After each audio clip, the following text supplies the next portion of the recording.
Stephen Kwan, as you mentioned, guys that are in the final year of a contract or one that they think they won't be able to sign to a long-term contract, as they have two more controllable years with Stephen Kwan. So you don't have to trade him. If you're not blown away, you don't have to make a deal. You could do it in the offseason or next year at the trading deadline. But everything I've read is they're not close on a Right. contract extension with him, and that can't be sitting well with him. I know it didn't sit well with him when they locked up Miles Straw to a 5-year, $25 million deal, and Stephen Kwan was still making the league minimum. So sometimes, those things stick in the back of the minds of the players when they felt that they were not treated fairly. Yeah, and the other thing about Kwan, kind of a contact guy, I think the fact that they're having trouble signing him kind of made them realize doesn't matter if it's a power guy, if a guy is productive, you're going to have to pay him. So they went out. I think they avoided power guys for a couple of years because they knew they weren't ever going to get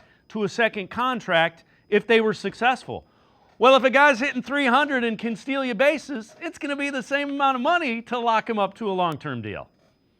Yeah, he is valuable, right? On the right team that has deep pockets, he knows he can make more money in another organization than he can here with the Guardians. It's just, unfortunately, the Guardians' way. I somewhat understand it from their perspective. I hate it, though. As a fan, I hate it. It's not fair to the fans, but that's the way they run their organization. And you know that as a player. That's why Frankie Lindor isn't here. And the only reason that Jose is here is he took a discount to stay here. So if you're Stephen Kwan, you know what? I'm going to play this out. I think he's making $4 million this year. He was an all-star again this year. Might win another Gold Glove. That means he'll probably get a bump in pay to $5 or $6 million next year if he stays, and then one more year, and then you get paid. At that point in time by leaving the organization.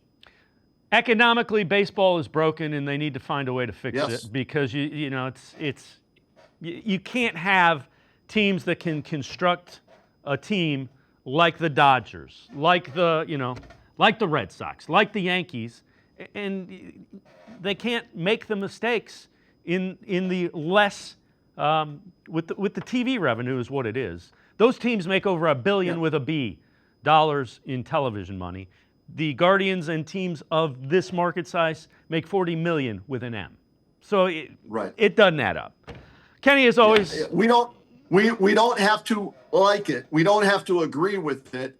But I understand it, having covered this team as long as I have. And, that begs, the big question then, well, how long will the Dolans hold on to the team? And when does David Blitzer come in because he has the right to become the majority owner? At what point in time does that happen? He seems to have maybe deeper pockets than the Dolans do. So I think that would be a good thing. That could happen at the end of this season. But I think it has to happen before 2028. So that's your time frame, hopefully sooner rather than later. And the league has to. Rob Manfred has to do something about it. The pitch clock and all that crap is nice. Figure out how to even out the economics of this. Then you'll really have made a lasting impact as commissioner.